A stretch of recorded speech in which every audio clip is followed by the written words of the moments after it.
അങ്ങ് പട്ടണത്തിലെ വികസനത്തെക്കുറിച്ച് പറഞ്ഞപ്പോഴാണ് ഒരു കാര്യം ചോദിക്കാനുള്ളത്. ഈ സസ്യ മാർക്കറ്റിൻ്റെ കെട്ടിടം ആളുകൾക്ക് വിട്ടു നൽകുന്നതിൽ എന്തായിരുന്നു തടസ്സം? കഴിഞ്ഞ 10 വർഷമായിട്ട് അതിൻ്റെ പലതരത്തിലുള്ള വ്യവഹാരങ്ങൾ നടക്കുകയാണ്. എന്താണ് അത് വിട്ടുകൊടുക്കുന്നതിനുണ്ടായതെന്ന തടസ്സം? സസ്യ മാർക്കറ്റിൻ്റെ കെട്ടിടം വിട്ടുകൊടുക്കുന്നതിന് വ്യാപാരികൾ തമ്മിലുള്ള വ്യവഹാരം ഹൈക്കോടതി, ബഹുമാനപ്പെട്ട കേരള ഹൈക്കോടതിയിലൊക്കെ ഉണ്ടായിരുന്നു.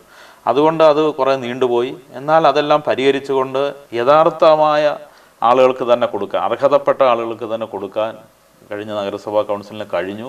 അതിൻ്റെ ലോൺ വരെ അടച്ച് തീർന്നിട്ടാണ് ഇപ്പോൾ അതിൻ്റെ KURDFC എടുത്ത ലോൺ ഈ വാടകയിൽ നിന്ന് അടഞ്ഞ് തീർന്നു. അതിന് ശേഷമാണ് ഇപ്പോൾ സ്ലോട്ടർ ഹൗസിനും അതുപോലെ തന്നെ നമ്മുടെ മറ്റു കാര്യങ്ങൾക്കെല്ലാം KURDFC വായ്പ. ബിൽഡിങ്ങിൻ്റെ മുകൾ വശമൊക്കെ ഇപ്പം പ്രവർത്തന നിരതമാണോ? ബിൽഡിങ്ങിൻ്റെ മുകൾ വശം എല്ലാം എടുത്തിട്ടില്ല, പലതും ഇനിയും അത് കൊടുക്കാനുണ്ട്. അത് ഓരോ ആളുകൾ വരുന്നതിനനുസരിച്ച് നമുക്ക് കൊടുക്കാൻ കഴിയും. അവിടെ ഒരു വാസയോഗ്യമല്ലാത്ത രീതിയിലെത്തി എന്ന രീതിയിലാണ് ഒരു പൊതുജന സംസാരവും അവിടെ കാണാൻ കഴിയുന്നത്.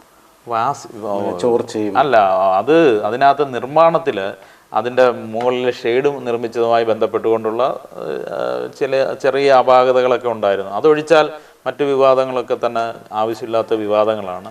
എന്നാൽ ആദ്യ കാലഘട്ടത്തിൽ വ്യവഹാരങ്ങളൊക്കെ ഉണ്ടായി എന്നുള്ളത് നമുക്ക് വിസ്മരിക്കാൻ കഴിയില്ല. അതെല്ലാം പരിഹരിച്ചുകൊണ്ട് തന്നെ അതിപ്പോൾ യഥാർത്ഥ ഉടമകൾക്ക് കൊടുക്കുകയും അതിൻ്റെ വായ്പ തന്നെ അടഞ്ഞു തീർന്നു എന്നുള്ളതാണ്.